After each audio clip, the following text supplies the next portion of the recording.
तालियां बजती रहे।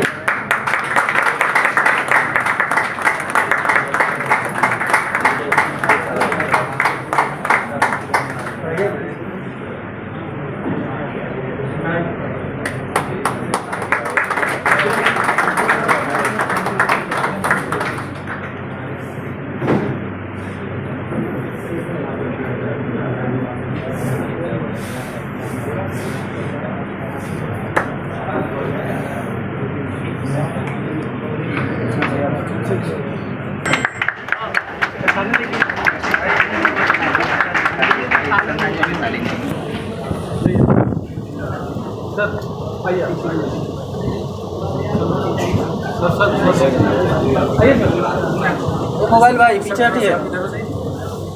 सामने से चले जाए। अच्छा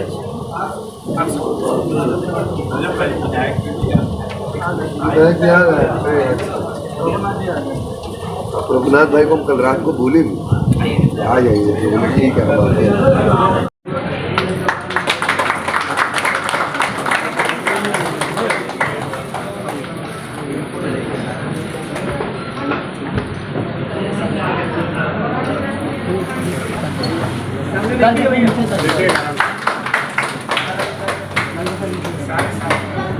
थोड़ा मुस्कुराइए। ये हुआ बात।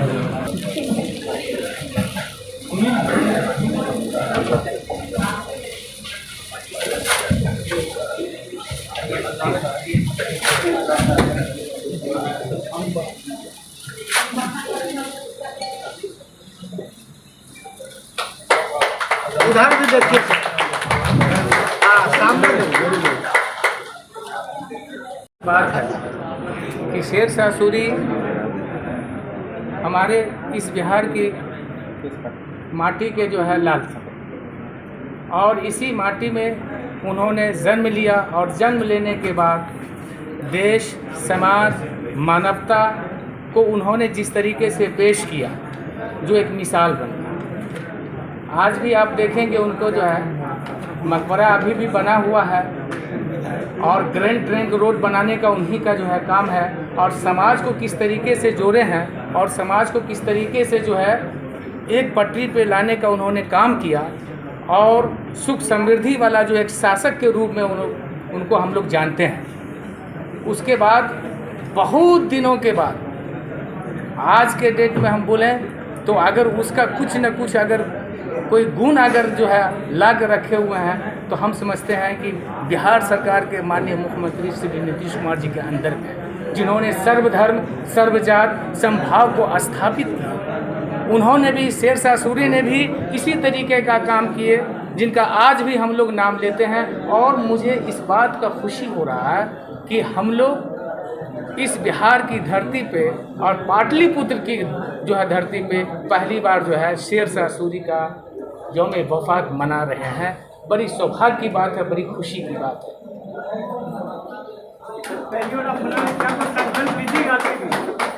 आज के दिन क्या संकल्प लेना चाहेंगे? संकल्प के बारे में आपको बताते हैं कि सबसे बड़ा संकल्प मन के हारे हारे और मन के जीते जी।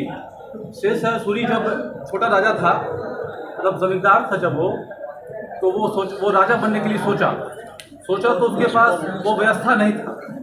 उस व्यवस्था में उन्होंने गरीब मजदूर इन लोगों को जोड़ा, उन लोगों को लाठी चलाना सिखाया, तीर चलाना सिखाया, हर तरह का उन्होंने उसको पूरी तरह से उन्होंने पूरी तरह से उसको तैयार किया।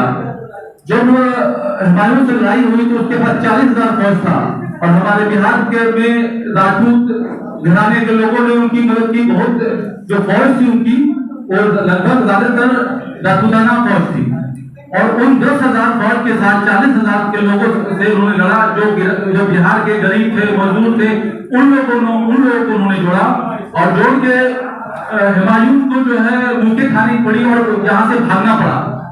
तो मैं जो लोग आए हैं मैं आपको ये बात बताना चाहता हूँ कि सोच जो है वो बदलने की जरूरत है। जब हम हारते हैं तभी हम हारते हैं और जब हम मन से जीतते हैं तभी हम जीतते हैं। तो हुमायूं को हराने के बाद शेरशाह सूरी ने ये बता दिया कि हमारी जीत मन से होती है, हमारी जीत हौसलों से होती है, आबादी से हमारी जीत नहीं होती है। जो लोग आए हुए हैं, हम लोग को जनता दल से बिलोंग करते हैं, समाजवादी विचारधारा से बिलोंग करते हैं। आप एक बार जान जाइए, अशोक राजा था बिहार का गौरव जिन्होंने पूरे विश्व में बढ़ाया। उसके बाद जो है बिहार के गौरव में सर्वप्रथम आते हैं हमारे शेरशाह सूरी जी। उसके बाद जब हमारा जो बिहार जो है, आज बिहार शेरशाह सूरी जैसे महान योद्धा, महान शासक, इनके शासक के बारे में इतिहास में जाना जाता है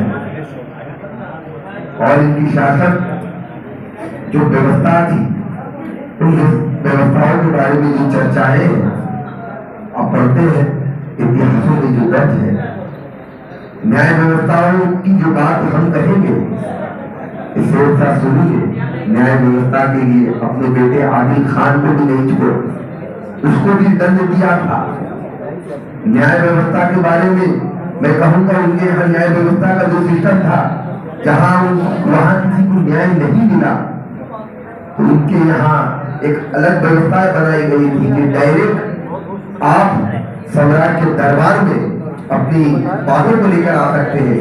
जैसे ही मुख्यमंत्री नीतीश कुमार के बारे में हमारे नजर भाई बता रहे थे कि न्याय व्यवस्था को लेकर आप अपनी समस्याओं को लेकर जैसे जनता दरबार में जाते हैं, ये समाजवादियों की जो विचारधारा है, ये विचारधारा शेरशाह सूरी से लेकर सम्राट अशोक कहें या दीगर जितने भी लोग बिहार में एक लोग नहीं जन्मे, अब इतिहास खोजेंगे तो इतने लोगों के बारे में चर्चा है। बिहार के लोग सारी दुनिया में जाकर काम कर रहे हैं और बिहार का नाम रोशन कर रहे हैं। बिहार के मुख्यमंत्री नीतीश कुमार ने जो न्याय व्यवस्था के लेकर जो काम किया है, इनकी न्याय व्यवस्था और शेरशाह सूरी की न्याय व्यवस्था के साथ में आप कंपेयर करेंगे तो आपको समझ में आ जाएगा। ऐसी न्याय व्यवस्था आज भी भारत में किसी भी राज्य के मुख्यमंत्री ने जो नहीं किया, वो माननीय मुख्यमंत्री नीतीश कुमार ने किया।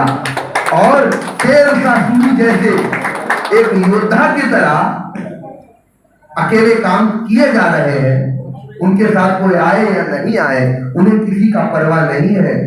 मैं यही कह के अपने वक्तव्य को समाप्त करता हूं और मैं गुजारिश करता हूं हमारे विधायक जी वो भी कुछ कहें शेरशाह सूरी के बारे में।